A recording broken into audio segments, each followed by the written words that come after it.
Em 2016, alguns casos de criminalização são emblemáticos. Em Goiás, no município de Santa Helena de Goiás, a ocupação de parte da usina Santa Helena por 1.500 famílias ligadas ao MST desembocou num processo em que, pela primeira vez, o MST foi enquadrado na Lei 12.850 de 2013, que tipifica as organizações criminosas. Foi expedido mandato de prisão contra 3 integrantes do acampamento Padre Jósimo, que era como se chamava a ocupação, e contra um coordenador regional e da direção nacional do MST, Valdir de Tal. Contra este, que não participava das ações da ocupação, a prisão foi decretada simplesmente por ser liderança, pelo, entre aspas, domínio do fato. Essa decisão judicial foi articulada com o governo estadual. 2 dias antes, a Secretaria Pública do Estado de Goiás havia baixado portaria impondo às polícias civil e militar estado de prontidão por 2 meses para suposta proteção da ordem pública e da paz social, para acompanhar possíveis delitos em conflitos urbanos e rurais. Foram presos um trabalhador, Luiz Batista Borges, ao atender convocação para se apresentar para prestar esclarecimentos, e o dirigente nacional Valdir. Os pedidos de habeas corpus, com excelente fundamentação jurídica, foram sistematicamente negados pelo Tribunal de Justiça de Goiás. O Supremo Tribunal de Justiça também denegou o pedido ao trabalhador Luiz, mas o concedeu a Valdir, fazendo constar que a Associação para a Luta por Reforma Agrária não configura organização criminosa. Também em Goiás, no município de Tapaci, outro líder sem terra foi preso, enquadrado na mesma lei. Texto do Relatório de Conflitos do Campo da Comissão Pastoral da Terra de 2016, páginas 115 e 116.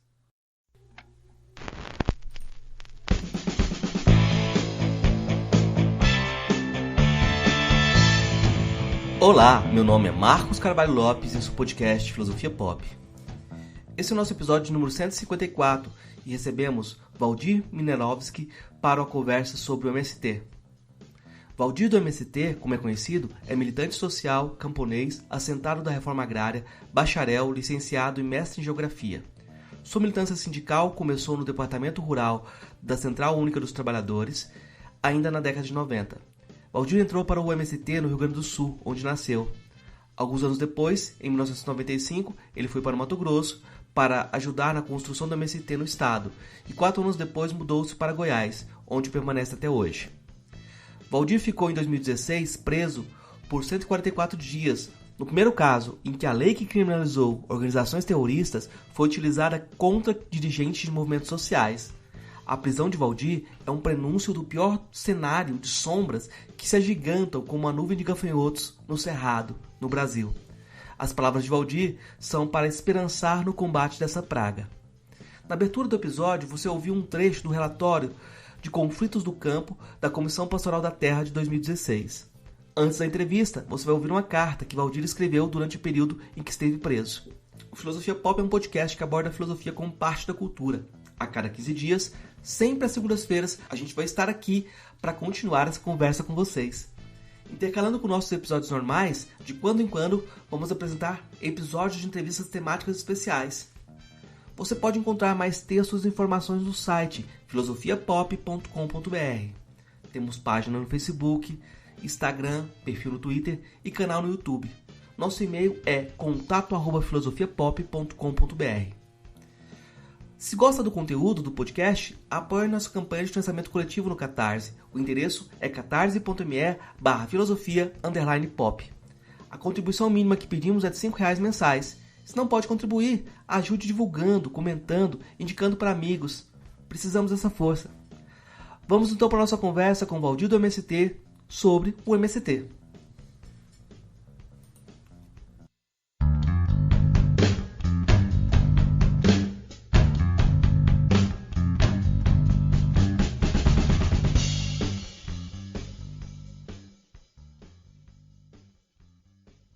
Não tem preço a liberdade, não tem dono. Só quem é livre sente prazer em cantar. Antônio Gringo. Companheiras e companheiros, camaradas militantes do MST, espero que essa mensagem encontre todas e todos animadas, animados e em luta. Escrevo para transmitir um abraço amigo, fraterno e revolucionário, para dizer que estou bem de saúde, Tenho aproveitado para estudar, ler e refletir. Tenho acordado cedo e dormido tarde. Aqui o tempo é bem mais lento. Os livros têm sido minha melhor companhia, especialmente o livro Olga, que li todo em 2 dias. Foi importante lê-lo para refletir este momento. Ao lê-lo, percebi que os camaradas que os antecederam sonharam e lutaram pela emancipação humana. Foram perseguidos, presos, torturados e mortos. Foram coerentes até o último respiro de suas vidas. Ficaram os seus legados, suas memórias. Tenho aproveitado para refletir sobre a nossa causa, as nossas lutas e nosso movimento a cada dia.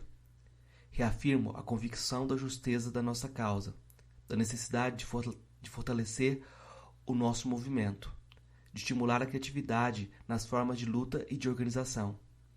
Estou animado e confiante na nossa vitória.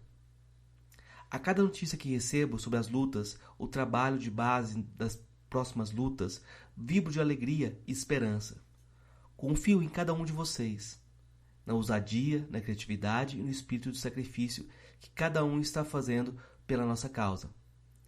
A minha vontade é estar aí com vocês. Lágrimas.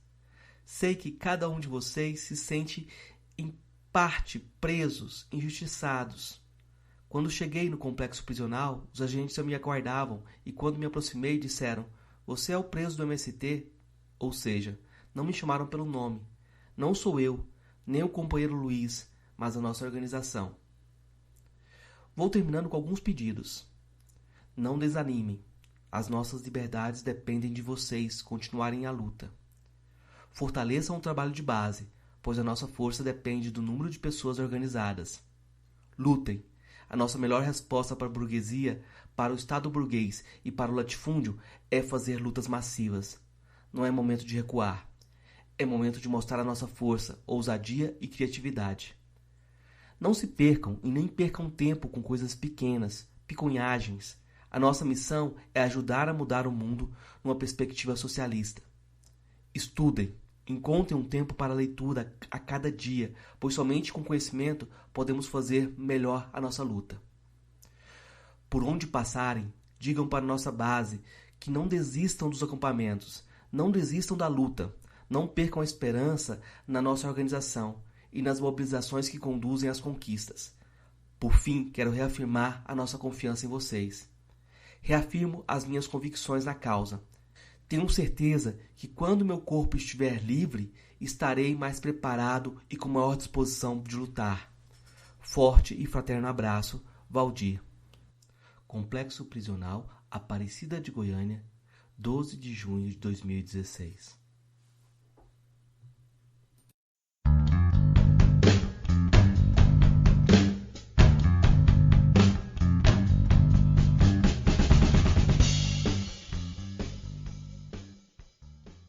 Hoje a gente recebe direto de Palmeiras de Goiás o dirigente do MST, Valdir Minerovski. E a nossa ideia é conversar hoje sobre o MST, né? E eu vou pedir para o Valdir fazer a pergunta que os filósofos fazem para a gente começar a conversar. E essa pergunta a gente vai respondendo durante toda a conversa, que é o que é o MST? Tudo bem, bom dia, Marcos. Bom dia demais que nos acompanham. É uma alegria, um prazer poder dialogar com vocês.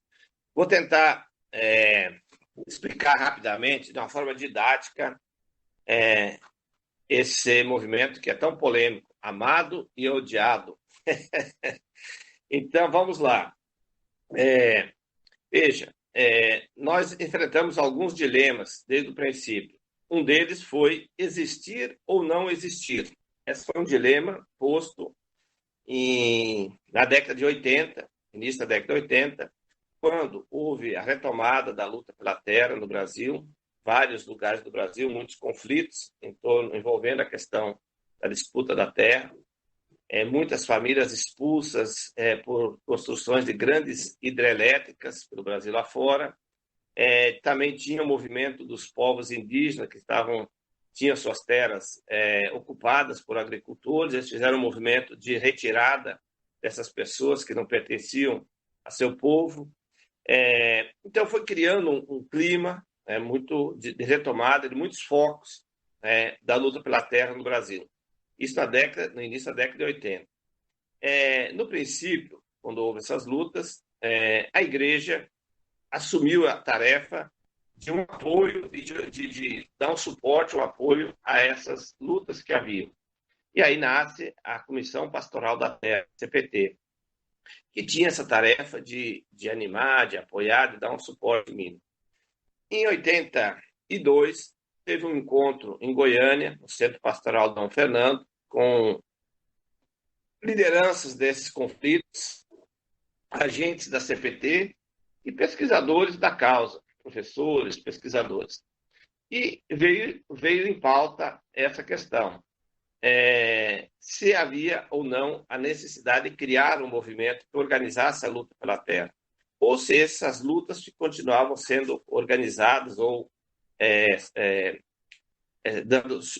tendo suporte, o apoio da igreja e estaria de bom tamanho. Então, houve um amplo debate sobre manter sobre o manto da igreja, da CPT, ou criar um movimento autônomo. Então, depois de muito debate, venceu a tese da criação de um movimento. Então, nós vencemos esse primeiro dilema, existir ou não existir. Passamos a existir. A decisão foi que tivesse um movimento autônomo dos trabalhadores sem terra que pudesse, então, organizar a luta em torno de suas demandas. Então, esse dilema vencido de existir, isso nós estamos falando de setembro de 82, um encontro, inclusive, aqui em Goiânia, no Centro Pastoral Dom Fernando. Bom, o segundo dilema que nós tínhamos que responder bom, se vamos existir, para que existir? Qual é a razão da nossa existência? Então, vamos em busca dessa resposta. Para que existir? E conseguimos responder isso depois de 2 anos, num debate, num processo, com a seguinte resposta: nós vamos existir enquanto movimento social, popular, autônomo, para cumprir 3 tarefas principais, ou a gente diz 3 grandes objetivos. Um deles, organizar a luta pela terra, ou seja, organizar os trabalhadores que, historicamente, a eles foi negado o direito de acesso à terra, e organizar para que possa fazer a luta e, de forma organizada, ir conquistando o latifúndio e avançando na democratização da terra. Então, o primeiro objetivo é organizar a luta pela terra. O segundo objetivo, a razão da nossa existência, é a reforma agrária. Na época, aqui cabe um debate maior, o tempo não permite, mas, quer dizer, na época, ainda se defendia um tipo de reforma agrária que a gente chama reforma agrária clássica ou mesmo reforma agrária burguesa, que é o que aconteceu nos países da Europa, nos países capitalistas, mesmo no século passado, como é o caso do Japão, que foi um dos últimos exemplos de reforma agrária que teve. Então, tinha essa ideia de que um tipo de reforma agrária, né, burguesa, clássica, que no fundo, ajudava a desenvolver o próprio capitalismo. Então, não tinha claro muito essa questão da reforma agrária. Hoje nós avançamos uma outra compreensão de uma outra tipologia da reforma agrária que nós denominamos de reforma agrária popular. Então, tem outras características, digamos assim, a ser considerada em relação a esse tipo de reforma agrária, diferente que uma reforma agrária de natureza burguesa ou capitalista. Bom, o terceiro objetivo nosso era a transformação social. É a transformação social, a superação sistêmica. O movimento, desde a sua origem, tinha muito claro de que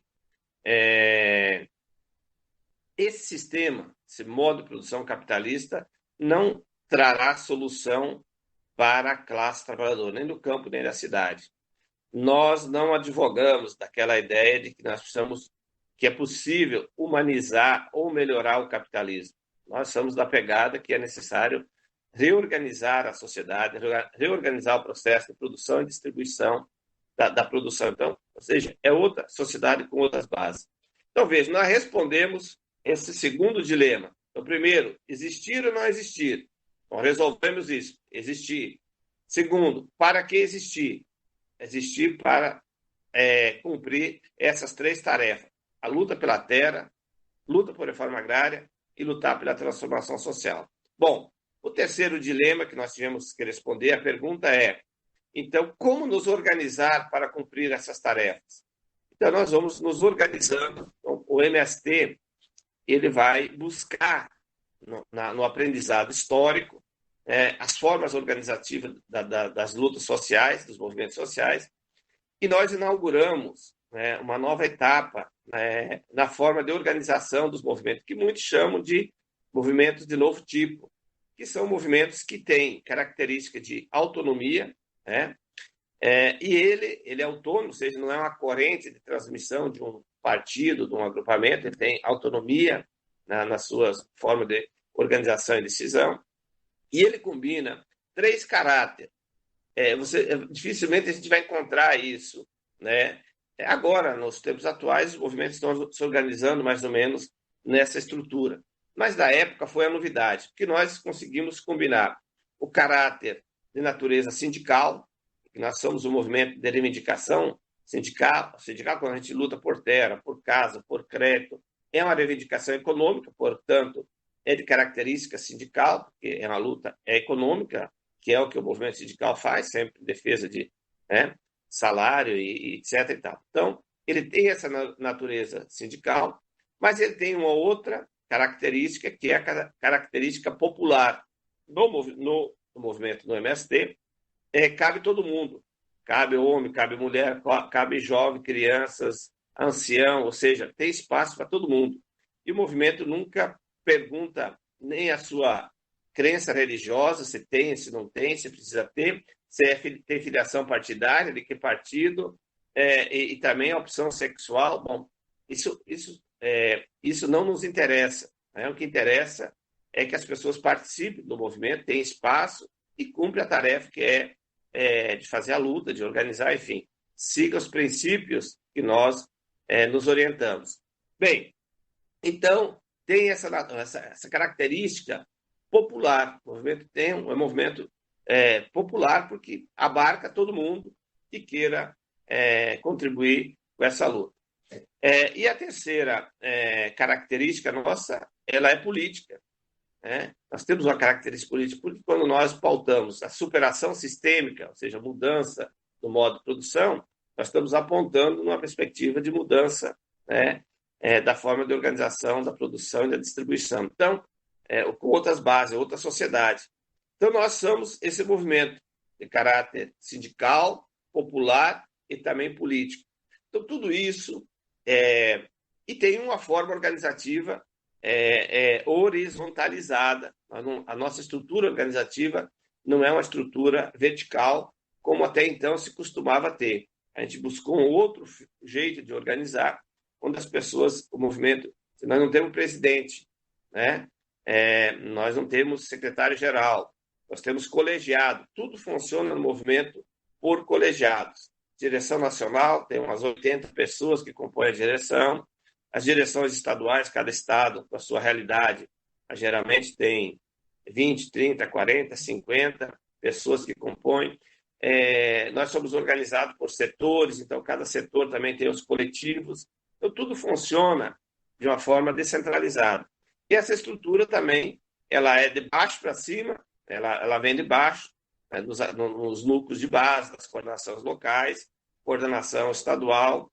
Então, a estrutura do movimento é uma estrutura inverso, né? A instância máxima nossa é o Congresso Nacional, que sempre reúne em torno de 15, 20, 25 mil pessoas para tomar as grandes decisões em relação aos rumos do movimento. Então, esse é o MST, que nasce na década de 80, né, com esse objetivo, de lutar pela terra, reforma agrária, transformação, com essas características que eu expliquei, sindical, popular e política, e que tem essa estrutura organizativa de forma descentralizada. Rapidamente, o MST é isso aí, né? Claro que tem muitos detalhes e, claro, que gastaria tempo para a gente explicar.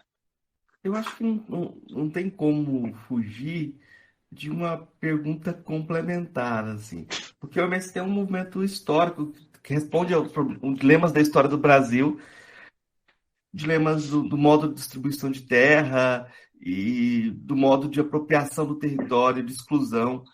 E logo que surge o MST, surge a UDR, por exemplo, né? E hoje a gente não tem esse movimento não é a UDR, né? Não é, é curioso que até a nomenclatura latifúndio, o pessoal parou de usar esse termo latifúndio, né? Então, eu vou te perguntar assim, ao que o MST se opõe? Quem são esses adversários organizados do MST? Porque existe essa Uhum. oposição, né? Exatamente. Tu colocaste uma coisa que é importante a gente ir acompanhando no desenrolar da história, né, do processo histórico, e a gente também é importante entender que as coisas são dinâmicas, vão mudando, né? E nós também temos que ir ajustando as nossas táticas, nossas ações em torno, considerando as mudanças que vão ocorrendo no desenrolar do processo das lutas que vão ocorrendo. E veja, aqui tem um aspecto apenas de curiosidade histórica que é importante, né, demarcar, que o MST, a decisão da existência do MST se deu aqui em Goiás, em Goiânia, né, em 82, setembro de 82. E a UDR também nasce aqui, né? Caiado, que foi o grande propulsor que hoje, coincidentemente, desgoverna o estado de Goiás. Então, ter essa marca aqui importante, histórica, apesar de que a decisão da criação do movimento se deu com participação nacional, mas o local aonde a decisão ocorreu foi aqui. Depois, a fundação do movimento se deu em 84, no Paraná, mas a decisão de criar se deu aqui. E no princípio, na nossa origem, nós tínhamos como inimigo principal era o latifúndio, chamado latifúndio economicamente improdutivo. É aquele que, segundo a Constituição, determina o que é latifúndio. Latifúndio, para quem não sabe, para quem não tem muita familiaridade com esse termo, vem do latim, significa grande área, grande extensão. Então, esse é o que define o latifúndio. No caso brasileiro, são acima de 15 módulos fiscais, que é o que define o que é considerado uma grande propriedade. Até 15 módulos fiscais é considerada média, ele é até de 4, até 4 é pequena. Então, nós temos essa classificação aí. Mas no início, o nosso alvo principal era esses latifúndios, né, que eram improdutivos, e que nós, como forma de luta para pressionar a reforma agrária, a desapropriação, a gente utilizava da ocupação desse latifúndio como uma forma de luta, estabelecia ali um conflito e aí cobrava do Estado, né, do governo de plantão, para que encontrasse uma solução. Às vezes no próprio latifúndio, ou às vezes em outro latifúndio. Dependia muito do que acontecia em cada caso. Teve casos que se resolveu desapropriando o próprio latifúndio ocupado e teve casos que se resolveu desapropriando outro latifúndio e destinando para assentamento das famílias que se envolveram naquela ocupação que gerou aquele conflito. Bom, o tempo foi passando e as coisas também vão mudando e nós tivemos, no caso brasileiro, a partir do advento do neoliberalismo, que demarca a partir do governo Collor e consolidado pelo governo Fernando Henrique Cardoso, o que a gente chama da fase, né, do neoliberalismo, que vem, né, na Inglaterra, no Chile, e soprou os ventos aqui do nosso continente todo, chegando ao Brasil. O marco referencial ali para nós é 89, 90, né, com o Collor de Mello. Depois já teve aquela interrupção, né, mas veio Fernando Henrique continuou com essa tarefa. Bem, junto com isso, vem uma novidade no campo, que é o chamado agronegócio. O agronegócio, como um conceito, né, ele é cunhado aqui no Brasil. Agrobusiness, como não tem a tradução, virou agronegócio e tal, na década de 90. E aí, toda uma mudança com o neoliberalismo, o capital começa, principalmente o capital trazido pelas grandes corporações e as grandes corporações com muita influência do sistema financeiro, vejo que há uma relação, né, entre capital transnacional, capital financeiro, eles têm uma aliança de composição de capitais. Então, os capitais. Aí há uma nova configuração, que a gente chama de uma aliança entre o latifúndio, as corporações e o sistema financeiro, sustentada, abençoada, legitimada, né? Legitimada não é a palavra correta, mas sustentada, tá no garantia, pelo Estado brasileiro. Então, essa aliança, né? Estado, capital, né? Capital de corporações, capital financeiro e latifúndio, eles formam, né? Uma aliança, né? E transformam o campo brasileiro, né? Nós demoramos muito para entender isso. Eu lembro que foi um negócio muito emblemático, que no primeiro governo Lula, nós ainda não tínhamos essa leitura com muita clareza do que estava acontecendo no campo. E quando o governo Lula assumiu, nós nos animamos, agora nós vamos ter chance de desapropriar a terra, o latifúndio improdutivo, nós vamos transformar em assentamento, né, e avançar. Tinha uma meta de 1 milhão de famílias e tal, tinha todo um debate. E nós ficávamos sem entender, porque nós ocupávamos o latifúndio improdutivo, as grandes empresas, as empresas agrícolas, né, que detinham terra, batiam em nós. Na época, o ministro era ministro da Agricultura, Roberto Rodrigues, que era que é ainda um grande intelectual orgânico, né, do agronegócio, e eles batiam em nós. E nós dizíamos, não, mas nós não queremos mexer com quem está produzindo. Nós estamos querendo mexer com quem não está produzindo. Como se fosse dizer, nós emitíamos um recado para dizer, não brigue com nós. Nosso problema não é com vocês que estão produzindo. Nosso problema é quem não está produzindo, né? Isso nós não entendia, porque a gente culpava um latifúndio improdutivo e eles vinham para cima. Nós, sem entender, como se fosse nós, chamava a briga com um, outro que comprava a briga. E aí nós tivemos que estudar e encomendamos. E lembro que, na época, o Plínio de Arruda Sampaio, que é um grande estudioso da questão agrária, que tem um papel importante na história, né, saudoso Plínio, ele nos ajudou a decifrar isso, junto com um grupo, né, de pessoas, e eles nos ajudaram a decifrar qual era o problema. O latifúndio improdutivo era a área de expansão do agronegócio. Então, era a reserva que eles tinham. Eles não queriam deixar que virasse assentamento, porque eles queriam avançar sobre essas áreas. Então, eles iam criando barreiras, dificuldades, para que o governo cumprisse a lei. Nós queríamos que o governo cumprisse o que está na Constituição, dizendo, toda a grande propriedade que não cumpria a sua função social, ou seja, não esteja produzindo conforme determina as normas, que é 80% da capacidade de produção, que fosse destinada para assentamento. Isso não ocorria. Então, por quê?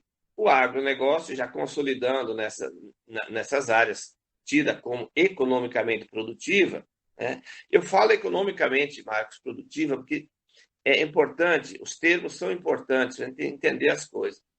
Em princípio, todo latifúndio ele é socialmente improdutivo. Toda grande propriedade de terra, socialmente, ele é improdutivo. Pode ser economicamente produtivo, né? Pega o caso, por exemplo, de Jataí, que tem aquela grande usina de cana raiz, né? A Cosan, né? Cosan, que é a grande usina que tem, deve ter 25, 30 mil hectares de terra. Se eu olhar assim do ponto de vista econômico, vai dizer, não, ela é produtiva, mas ela é socialmente improdutiva, porque é socialmente e ambientalmente, ecologicamente improdutivo. Então, mas mesmo ficando economicamente produtiva, nós tínhamos um estoque de terra muito grande que poderia ser transformado em assentamento. E não conseguimos fazer porque a força desse modelo chamado agronegócio e numa estratégia de expansão impediu que a gente avançasse, botou barreiras, né, utilizando horas o Estado, o Executivo, a pressão sobre o Executivo, ora a pressão sobre o Legislativo e ora ao Judiciário. Então, muitas coisas foram criando barreiras, né, nessas três esferas para impedir que a gente avançasse. O que levou que nós tivemos um governo tido como popular, mas que não conseguiu avançar numa reforma agrária que a gente desejasse. Continuou fazendo políticas de assentamentos pontuais e não avançamos porque a correlação de força ela foi desfavorável e nós perdemos uma oportunidade histórica de ter avançado na democratização da terra. Então, mesmo nesses governos Lula, Dilma, o processo de concentração de terra, ela, no geral, ela continuou. Nós não tivemos um processo de desconcentração. Ou seja, em outras palavras, nós continuamos com uma dívida histórica e um acerto de conta fazer na nossa sociedade. Enquanto nós não mexermos na estrutura fundiária, não democratizar, nós não teremos uma sociedade democratizada. A sociedade, se você quiser entender uma sociedade, olha para a sua estrutura fundiária. Se ela é uma estrutura fundiária democratizada, a sociedade é uma sociedade democratizada, com condições sociais melhores, enfim. A estrutura, quanto mais concentrada, a diferença social também é maior. Então, essa é, digamos, uma das causas, né, razões pela qual a desigualdade no nosso país é tão grande, porque, historicamente, nós não resolvemos esse problema que outras sociedades resolveram. Porque a reforma agrária não é uma invenção nossa, do MST, quando decidimos em 82, 84, ao criar o movimento, a reforma agrária. A reforma agrária vem do século XVIII, do século XIX, século XX, teve muitas experiências de reforma agrária em muitos lugares, de tipos diferentes, inclusive. Ou seja, a reforma agrária não é uma invenção nossa, né? E também não é uma necessidade nossa do MST. A reforma agrária é uma necessidade da sociedade brasileira. Eu acho que essa essa palavra latifúndio foi banida, né, e é muito curioso como hoje em dia quem tem terra, pelo menos aqui em Jataí, muitas vezes não trabalha na terra, arrenda, né, e financiariza, né, tudo virou financiado, né, tipo, não tem nenhuma regulação em termos de impostos mais severa em relação a isso. Fica parece uma cópia, um arremedo do que acontece em termos de aluguéis de casas também, né? Mas eu queria Mas comentar outra coisa. me permita, Marcos, Claro, só claro. você puxou uma questão que é importante para a gente ir acompanhando. A palavra latifúndio ficou, hoje é o agronegócio, a grande empresa, então ele sumiu o termo latifúndio, foi substituído. Assim como o trabalhador, agora você não escuta mais ouvir trabalhador, é colaborador. Os colaboradores da nossa empresa, o cara trabalha lá numa grande corporação, empresa, né? Ralado, explorado, sugado, né? Descartado, como nem descarta um bagaço de cana depois de passar 3 vezes na moenda, que não tem mais nada para ser sugado, ele é descartado. E ele é considerado colaborador, ele não é mais trabalhador. Então, são formas, né, de termologias para negar e anular a luta de classe e a desigualdade. Então, isso faz parte, digamos, do jogo, da disputa ideológica. Né? Imagine, trabalhador a gente já subentende, o cara trabalha para alguém. Né? Colaborador, não. Ele colabora, ele participa. Né?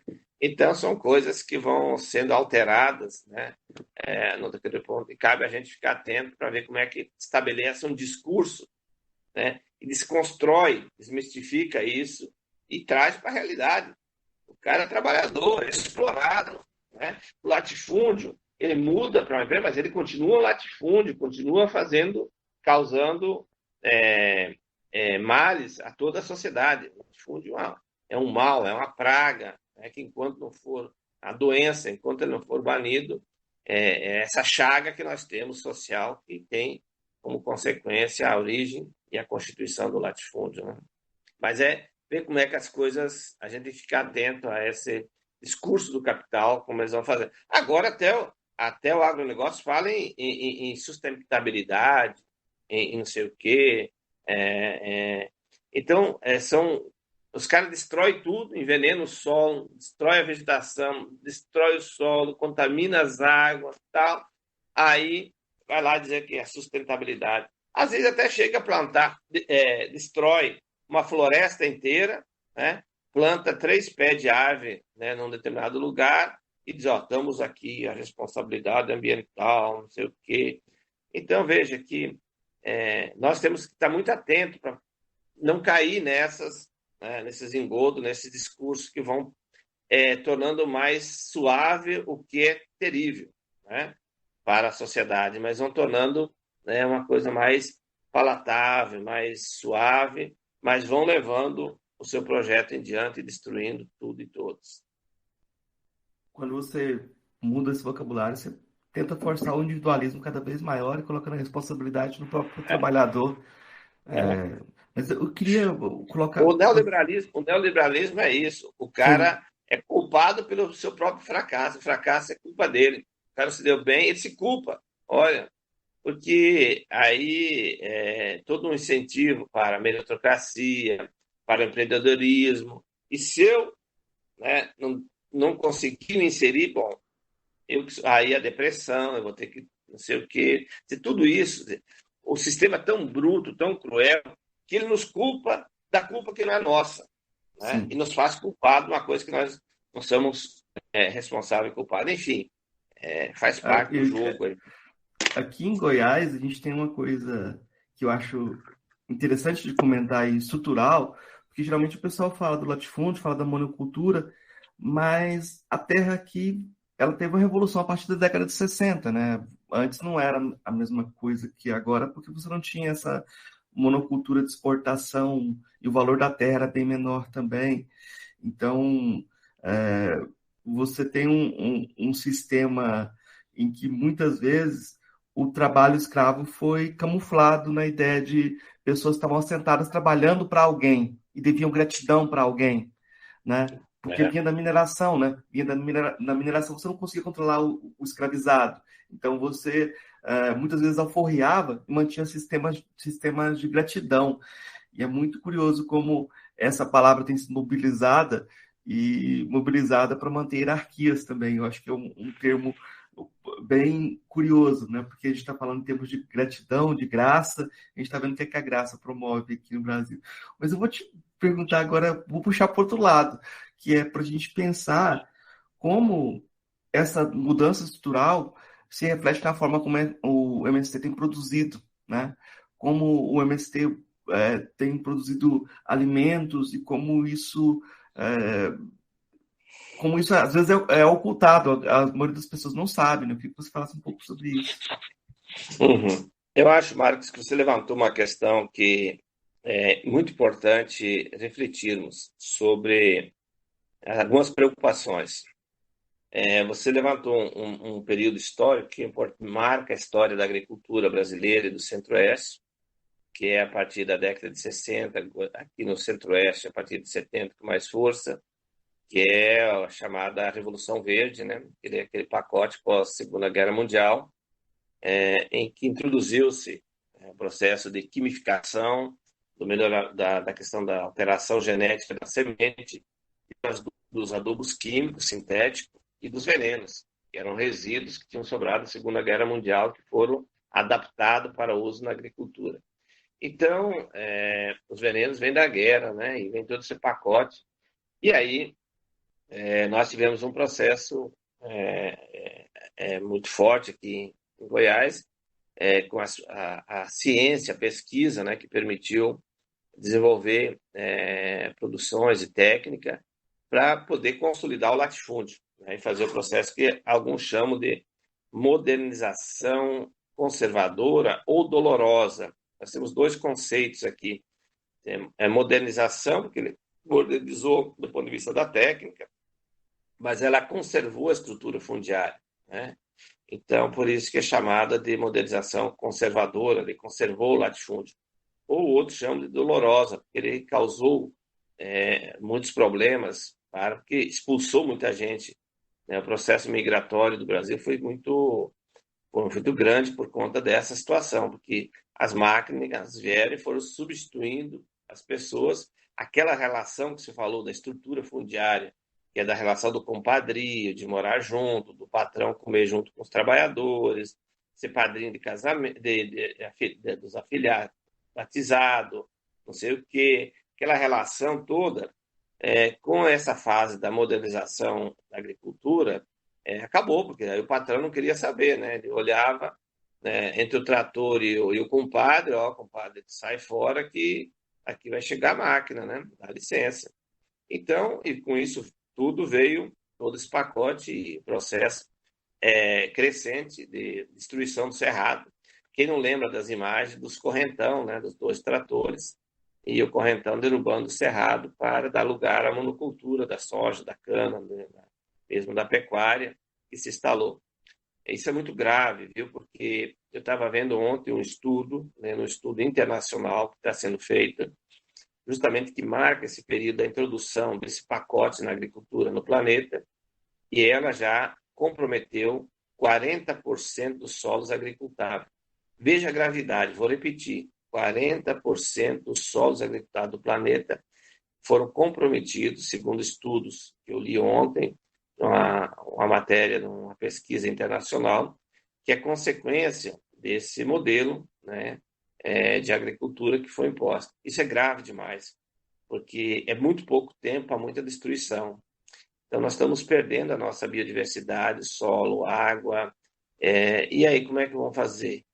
Fica imaginando, olha para o teu filho lá que vocês têm. O que vai ser quando ele chegar à sua idade, nesse ritmo de destruição, né? Então, é um negócio gravíssimo o que está acontecendo. E nós temos que. O nosso desafio, o movimento tem uma construção, um entendimento de que de uma outra concepção de campo e de agricultura, que tem como base os princípios da agroecologia, ou seja, é o inverso do que é o modelo hegemônico do agronegócio. O agronegócio é monocultura, nós é policultura, né? Eles um campo sem gente, nós é campo com gente, né? Eles exportação, produzir mercadoria. Nós queremos produzir alimento, comida, para alimentar as pessoas que precisam e alimentar bem. Eles não podem ver uma vereda de água, porque para eles é um problema que a máquina atola. Imagina uma grande máquina, tem uma nascente, uma veredazinha, tem que chegar lá, drenar, cobrir, matar, porque a máquina tem que passar por cima. Nós é o contrário, nós vamos lá plantando uma árvore para potencializar, né?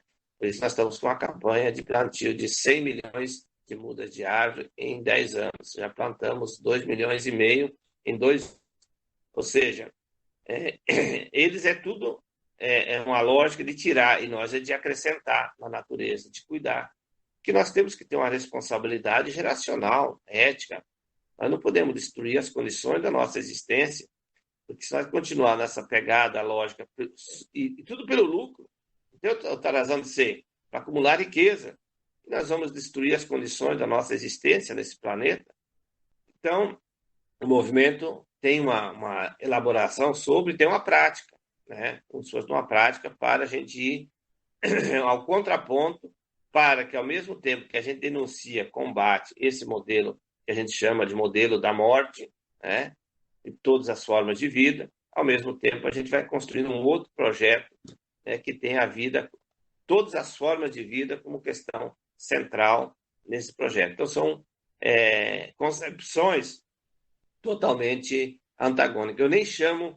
Eu não chamo esse modelo do agronegócio de projeto, porque aí não é um projeto, é um modelo, ele serve de uma forma. Projeto é outra coisa, projeto é uma outra perspectiva, que ele considera o conjunto de variáveis das diferenças locais, das riquezas culturais, enfim, ele não é apenas uma fórmula aplicável de qualquer lugar, né? Se a gente ir aqui em Jataí e no Rio Grande do Sul, para quem é sojicultor, vai ver que a variedade de semente é a mesma, o pacote é o mesmo que eles utilizam, tudo a mesma coisa, as máquinas são as mesmas, ou seja, é o mesmo receituário. E nós não podemos, se nós olhar para a agricultura camponesa, numa concepção de campo, você tem as condições de vegetação são diferentes, as questões de clima são diferentes, a questão alimentar é diferente, então você não pode aplicar a mesma coisa, né? E eles, ao mesmo tempo, destinam a soja que é produzida em Jataí, no Rio Grande do Sul, vai para a China, para não ser para exportação. Enquanto nós, não. A comida, quanto menos ela circular, mais qualidade ela tem e mais barata ela fica. Se você ficar andando com um alimento para lá e para cá, ele vai cada vez encarecendo mais, porque cada movimento que faz, tudo tem custo. O alimento tem que ser produzido e consumido no seu entorno. Além do mais, tudo já tem pesquisas, nutricionistas falam isso. Uma fruta que você tira e a partir do terceiro dia, por exemplo, ela já vai perdendo qualidades e quantidades nutricionais. Você imagina os caras plantam uma banana aqui para mandar lá para a Europa. Então tem que colher ela mais verde, tem que botar no ambiente, tem que botar num conservante, ou tem que acelerar o processo de amadurecimento. Então enfia numa câmara fria, bota um produto lá, um gás, para madurar. Aí bota um outro produto para dar uma cor padronizada, aquela cor para ela ter estética, né? Mas e cadê a qualidade? Né?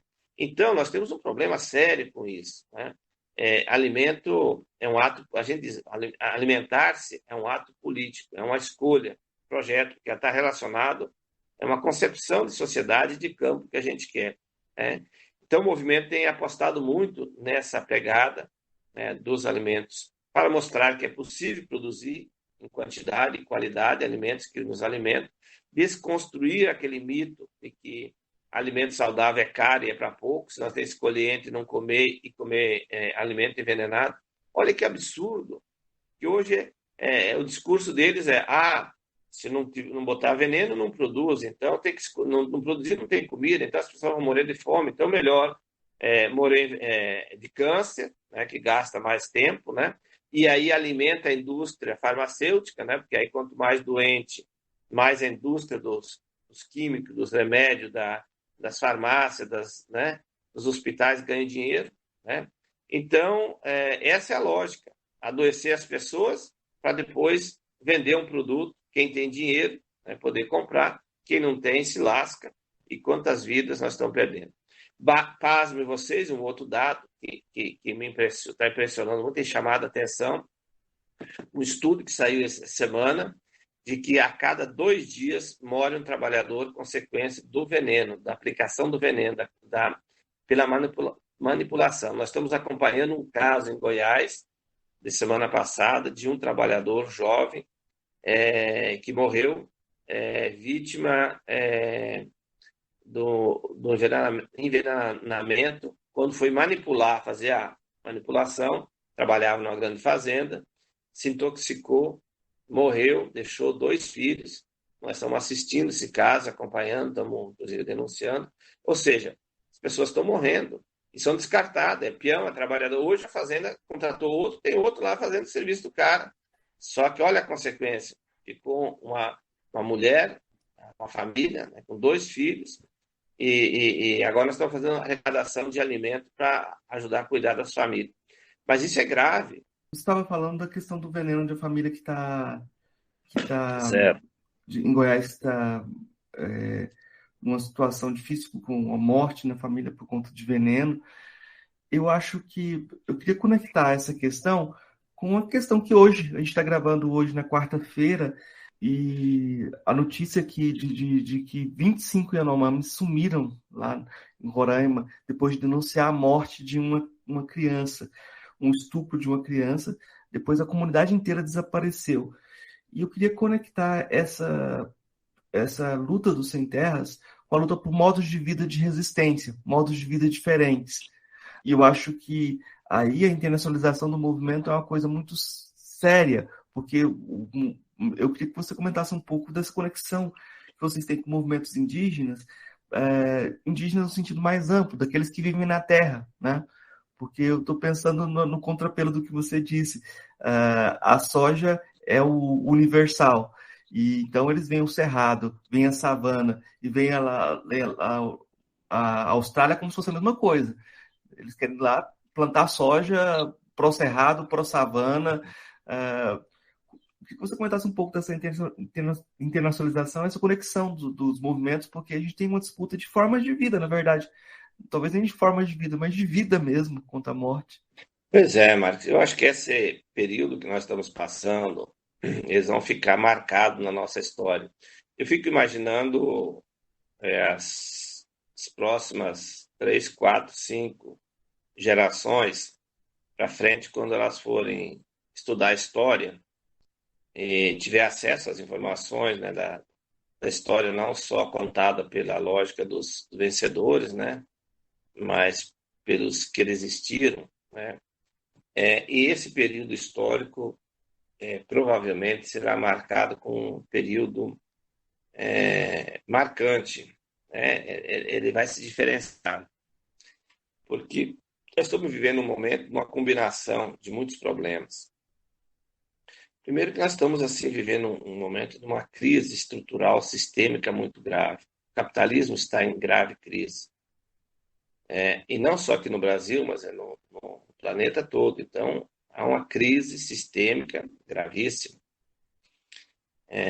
E o capitalismo, quando ele fica... O modo de produção, o sistema, quando ele vai dando sinais de inviabilidade, ele vai ficando mais agressivo, mais ofensivo. Então, nós estamos vivendo essa fase de um processo, de uma lógica muito perversa, de apropriação dos bens naturais e do descarte humano. O ser humano está sendo substituído pela máquina, né? E os seres humanos que não existem, no caso brasileiro, você vê, eles destruíram a educação porque eles não querem gente com cérebro, eles não precisam de cérebro, eles precisam de energia, de força, energia. Não pode ter cabeça. Se eles pudessem fazer uma modificação e ter um sujeito que não tivesse a parte para cima, não fosse outra coisa para não pensar, mas só tivesse energia para trabalhar. É isso que é a vontade, o desejo dos capitalistas, né? Então, e no caso da natureza, é um negócio gravíssimo, porque estão se apropriando, né? Aonde tem biodiversidade, está sendo engraçado que estou olhar. Aonde que tem a biodiversidade? Estão aonde?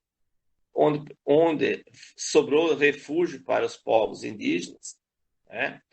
Veja que eles ficaram com aproximadamente 10% do território nacional, uma vez que eram, digamos, a eles pertencia todo o território nacional. E nem é deles, porque pertence à União, né? Mas eles vivem e cuidam de 10% do território nacional. Ali está a riqueza, porque fora dali já foi destruído, foi apropriado, né? E ao mesmo tempo está nas comunidades tradicionais, nas comunidades quilombolas, né? E engraçado, porque os quilombos foram constituídos justamente nos locais de mais dificuldade de acesso, porque era uma forma, uma tática deles de fugir das grandes fazendas, se isolar, né? E nos locais onde, digamos assim, naquele período não havia interesse, né, de exploração daquela área. Então, lá eles ficavam mais resguardados, né, nos chamados quilombos, que a maioria deles são feitos em regiões de difícil acesso, montanhoso, tal, que eram as dificuldades todas. Então, para fazer agricultura ali era difícil, então ia ficando. Pois agora, nessa atual fase, é esse que é o alvo do capital, porque ali está a biodiversidade que foi conservada, ali está a água, ali está a vegetação, e ali está o minério, que é o subsolo, né? Então, o capital veio agora com tudo para cima dessas terras, né? Que foram, ao longo do tempo, cuidada desses guardiões, né? Tanto os povos indígenas como os povos de africanos, né? dos quilombos, né? Que conquistaram a sua liberdade através da luta e foram criando, né, essas comunidades. E agora o capital está investindo tudo em cima disso, de forma muito perversa, né, que vai desde os modos operantes, que é da cooptação, né, de tentando cooptar, dividir as comunidades, até a forma agressiva, né, que é o uso da violência, que é o caso que está acontecendo, né, com os povos indígenas, que o garimpo vai adentrando, os garimpeiros, né, as empresas, a indústria, e vai destruindo. Quem ousa, né, enfrentá-los, né, sofre todas essas consequências.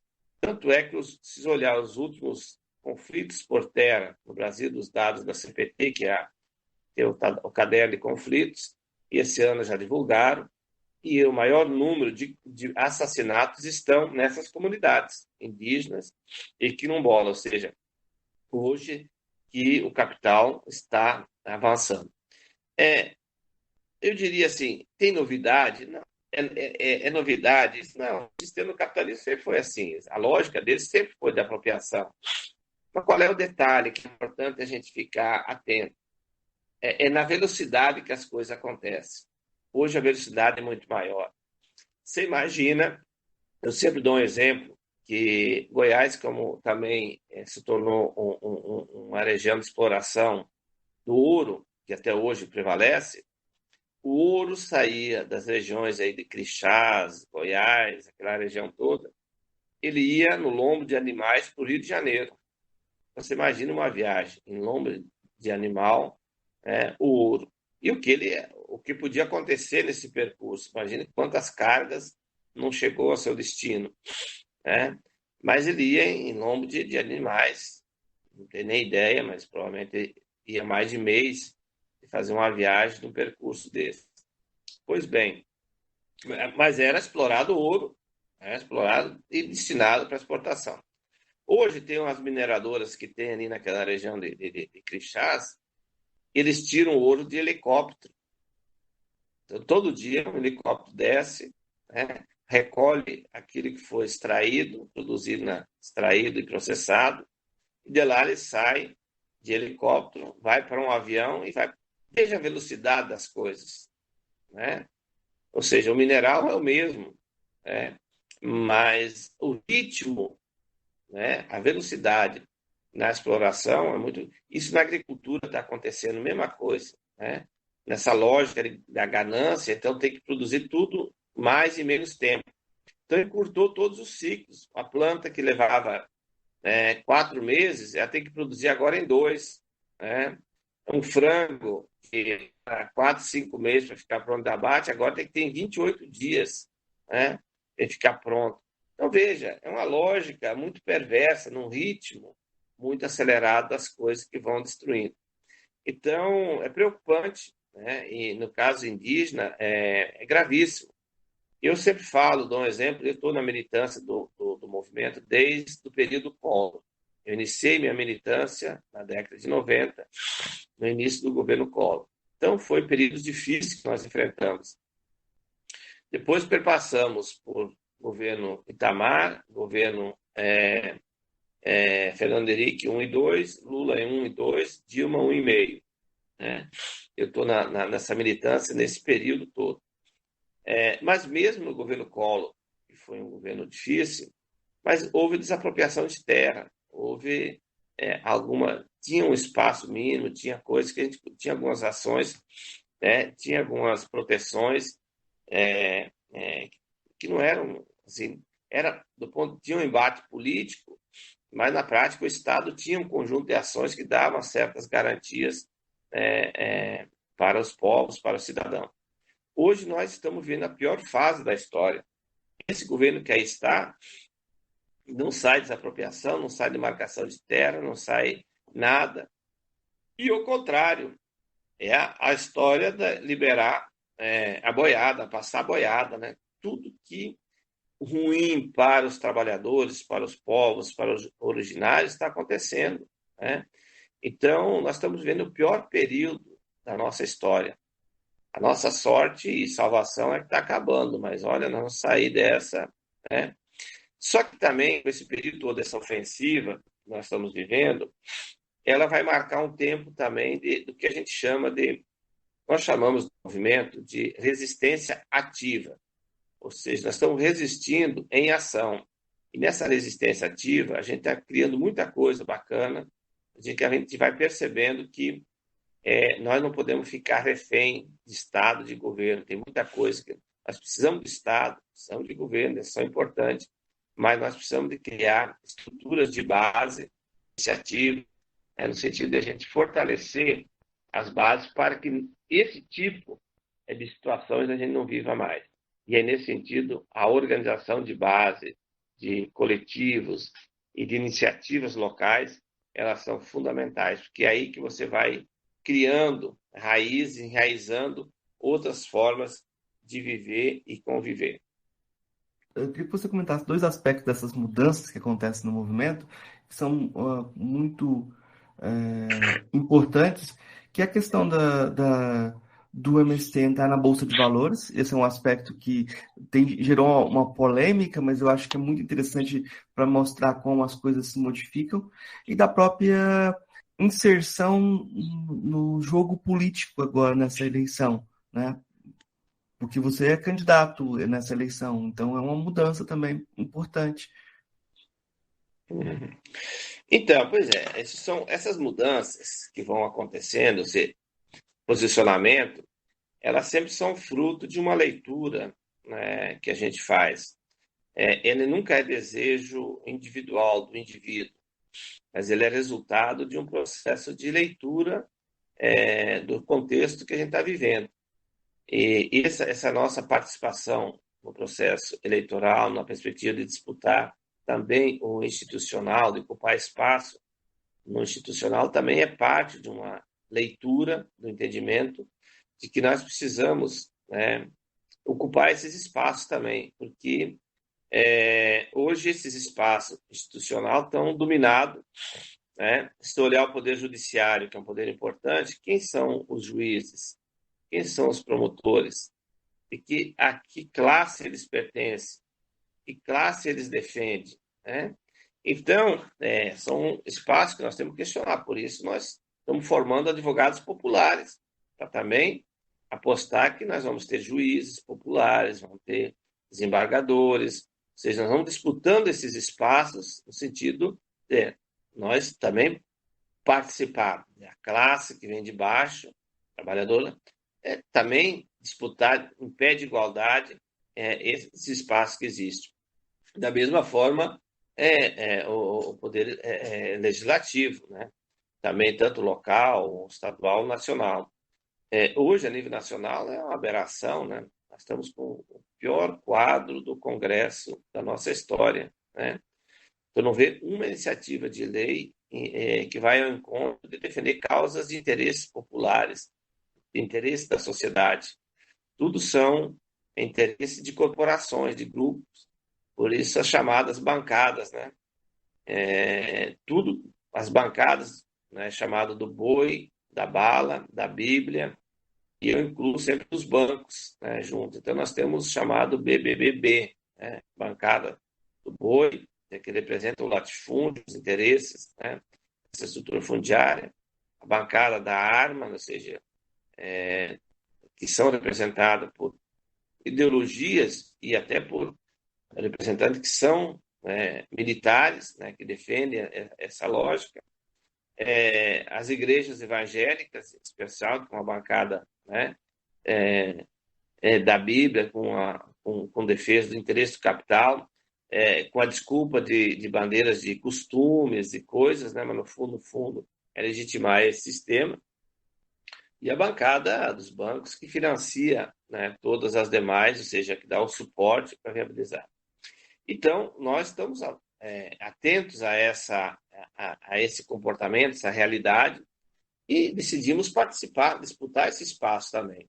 Não com a questão, digamos assim, com a leitura de que nós vamos apostar todas as nossas energias no institucional, mas nós não vamos negar o institucional, mas o institucional que possa ajudar a fortalecer a luta popular. Então, o mandato de natureza popular, ele fortalece a luta popular, né? O mandato que é de natureza empresarial, né, do capital, vai defender os interesses do capital, é óbvio, né? Então, nós estamos participando, né, desse processo justamente para disputar esse espaço, no sentido de dizer, ó, aqui também nos cabe, e isso como uma forma também, né, de até de um aprendizado, né, de como a gente vai aprendendo a fazer essas disputas.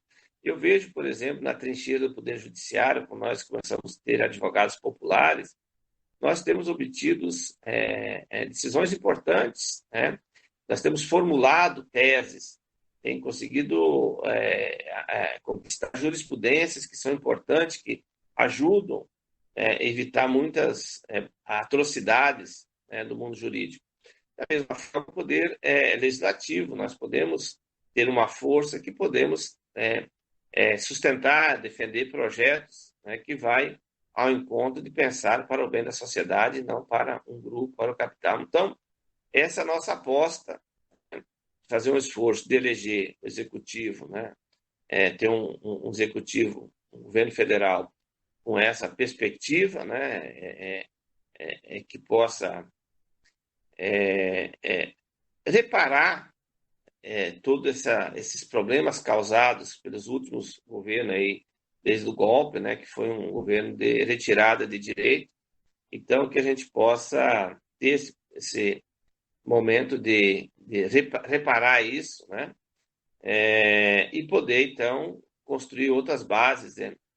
Nós temos que anular o que foi feito, né? Que vai ao encontro e prejudicar os trabalhadores e a sociedade, e, nesse lugar, colocar outras políticas que vai ao encontro e fortalecer, né, a sociedade e a democracia, e a gente caminhar numa perspectiva de evolução humana. Nós não podemos retroceder enquanto sociedade, que é o que nós estamos acontecendo hoje. O Lula tem chamado que vai ter a semana do revogaço, né? Ele chamou, nós vamos, um dos compromissos é ter uma semana que vamos revogar todo o pacote de maldade e nesse botar outros lugares. Assim como ele anunciou, estava presente o dia que ele anunciou a criação do Ministério Indígena, né? Eles vão criar um ministério indígena, e nesse ministério será coordenado por índios, os povos que o representam, né? Por eles escolhidos, com políticas que vão em conta. Ou seja, nós temos que revogar essas medidas maldosas, né, da morte, e nesse lugar colocar outras que são de afirmação da vida, conjunto de ações. Esse país precisa ser reconstruído e precisa avançar. Nós não podemos se contentar com pouco, temos que avançar, né? São desafios. E é nesse sentido que nós nos colocamos como parte desse processo de fazer esse debate agora no período da pré-campanha e na campanha posteriormente, e fazer essa disputa. A sociedade vai ter que escolher, né? Quer defender a morte ou quer defender a vida? Representantes da morte está cheio aí, né? E nós precisamos, né, nos colocar como um projeto que defende. Eu, quando falo em vida, eu estou falando de todas as formas de vida, né? Entre elas, a vida humana, mas nós não podemos achar que nós somos a única espécie e só nós sobreviveremos nesse planeta. Se nós não cuidar de outras espécies, nem nós. Aliás, as outras podem viver muito bem, obrigado, sem a nossa presença, né? Então, nós precisamos ter essa compreensão e defender todas as formas de vida. E o parlamento é um espaço de debater, de trazer ideias, de propor, mas ele também terá que ter uma ligação com a luta, com os movimentos, né? Também as proposições que devem ser apresentadas para a sociedade pelo parlamento, elas terão que ser fruto vindo da base, né, do anseio da sociedade organizada, né? Ela não pode vir de cima para baixo, ela tem que ser estimulada de baixo para cima e ser sustentada, porque aí sim ela nasce forte. Uma lei, quando um projeto, uma política, quando ela nasce por decreto, ela tem dificuldade de enraizamento, mas quando ela se enraiza e ela depois apenas se torna uma lei, ela já está, digamos, consolidada, e ela permanece e ela resolve o problema do povo, que daí não é uma criação como uma anomalia, né? Uma coisa às vezes que não tem a ver com a realidade e tal, né? Às vezes nasce da cabeça do sujeito, por mais que às vezes esteja bem intencionado, mas não está conectado com a realidade. O mandato terá que ter esse papel de fazer essa ligação, né, entre as políticas, as grandes questões, e que elas venham estimuladas daquilo que nasce do povo, das bases, das diversas realidades que nós temos. Eu vou te fazer agora umas três perguntas que talvez eu tenha que te colocar numa situação mais complicada. Porque são três perguntas que eu faço para todos os convidados e são perguntas relacionadas à filosofia, né? Eu sei que você tem lá a sua formação religiosa inicial, talvez você tenha que resgatar essa memória aí para responder essas perguntinhas. Aí você responde do jeito que você achar melhor. A primeira pergunta é: o que é filosofia? Diz que todos nós somos filósofos, né? Desde que pensamos, somos filósofos. Então, a filosofia é de um campo do pensamento, né? Da elaboração, né? Mas ela tem tem pensamentos e pensamentos, filósofos e filósofos, né? Eu acho que a boa filosofia é aquela que está enraizada com a realidade, ele dialoga com o mundo real, onde a concepção, o abstrato, ele tem materialidade. A materialidade, o abstrato e o material, eles formam uma unidade dialética inseparável, na minha opinião. Das filósofas ou filósofos que você conheceu pessoalmente, qual foi o que mais lhe impressionou? Eu tenho não vou saber o Flávio, não sei das quantas, o sobrenome não lembro, que foi nosso professor de filosofia do curso de Realidade Brasileira em Minas Gerais em 2000. Flávio, não vou lembrar o sobrenome dele, é um grande filósofo que me impressionou, me impactou, digamos assim, a nós todos, porque ele veio para dar aula de filosofia num curso de realidade, e ele chegou com uma mala de livro, arrastando, eu até achei que era mala de viagem, mas era de livro.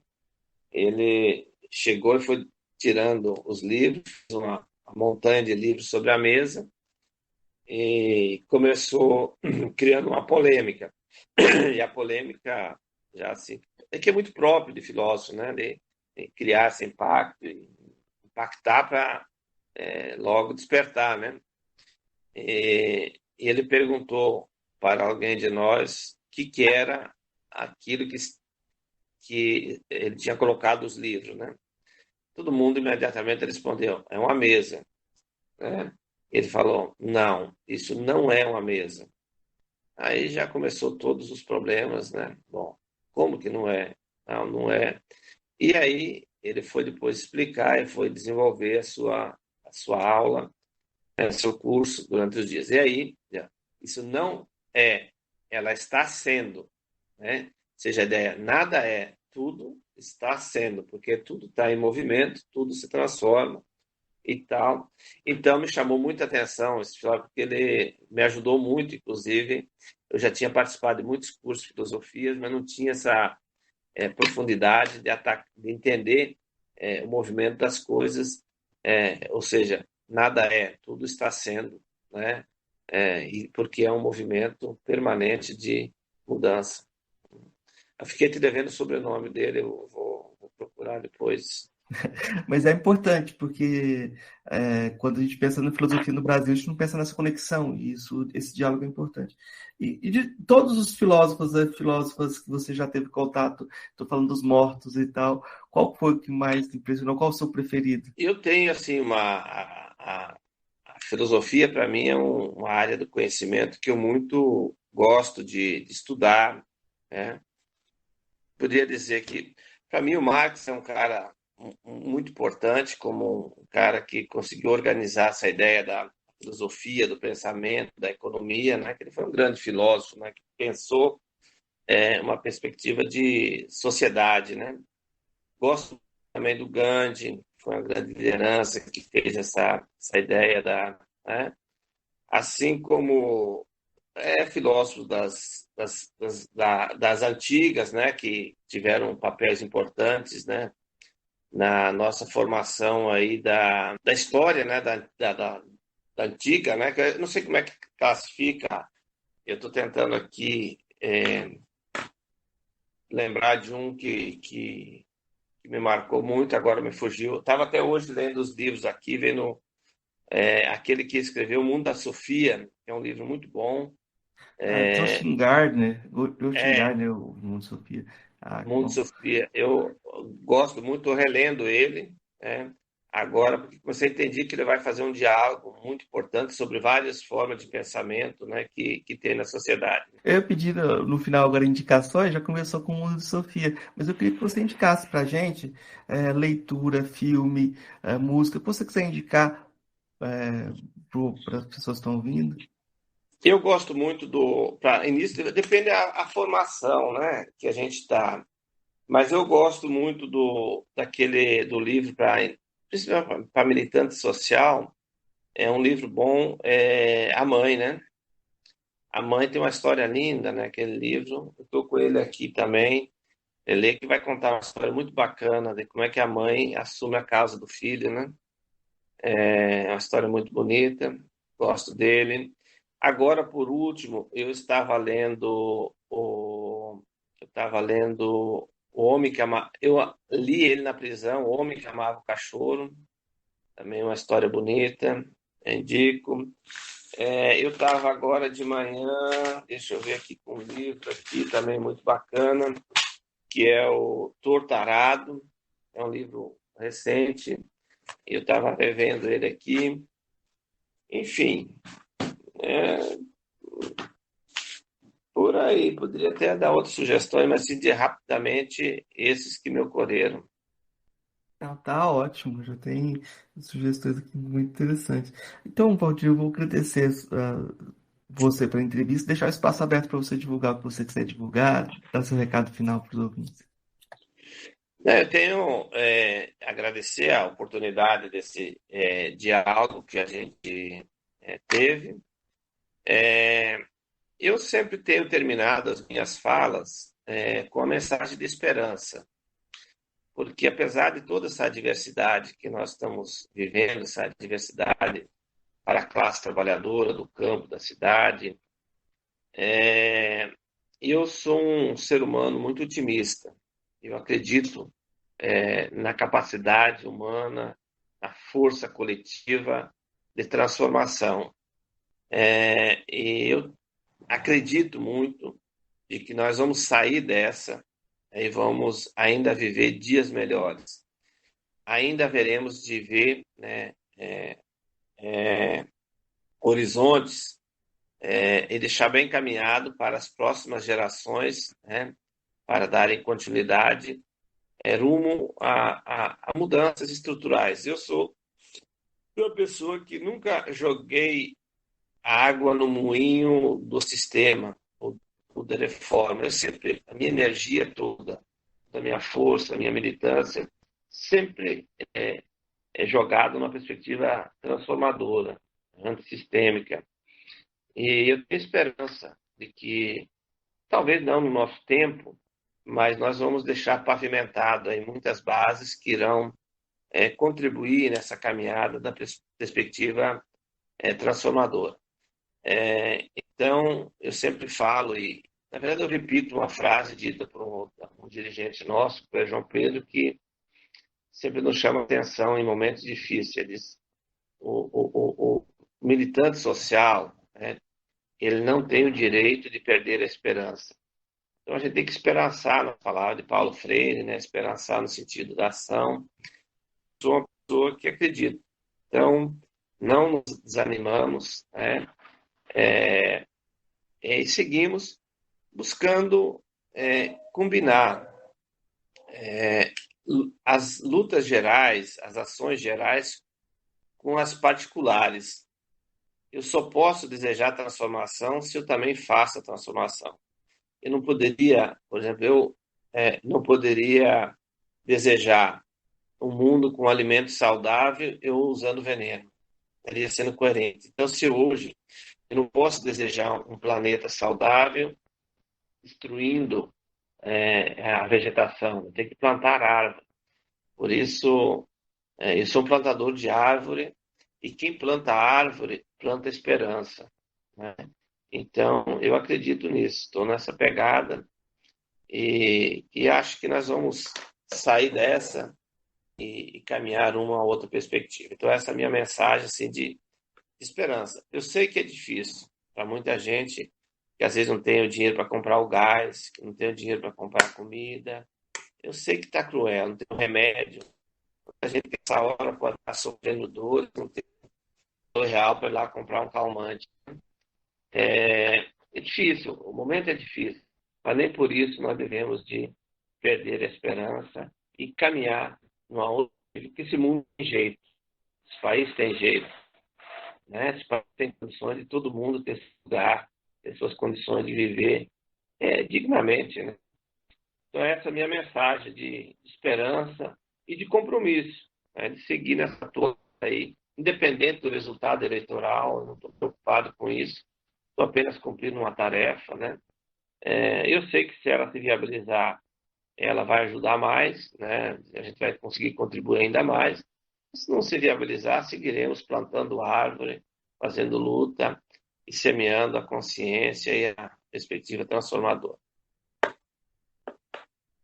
É isso. Muito obrigado, Valdir.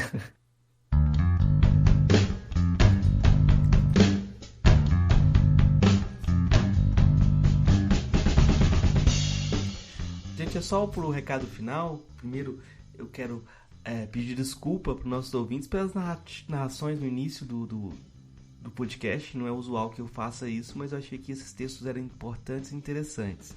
Outra retificação é que o filósofo citado pelo Valdir, que influenciou, que impressionou, se chama Flávio Lúcio, depois ele me passou o nome. Queria indicar também a dissertação de mestrado de Vanessa Ferreira Lopes, a dissertação em Sociologia e Direito defendida na Federal Fluminense em 2020. Ela se chama O Processo de Construção da Criminalização do MST na Lei de Organizações Criminosas, um estudo de casos sobre os processos judiciais propostos contra o MST em Santa Helena de Goiás. Os livros que o Valdir indicou foram A Mãe, do Máximo Gorki, O Homem que Amava Cachorros, de Leonardo Padura, e Torto Arado, de Itamar Vieira Júnior. Ele é escritor e geógrafo baiano, né? Então é isso, gente. Até o próximo. Valeu!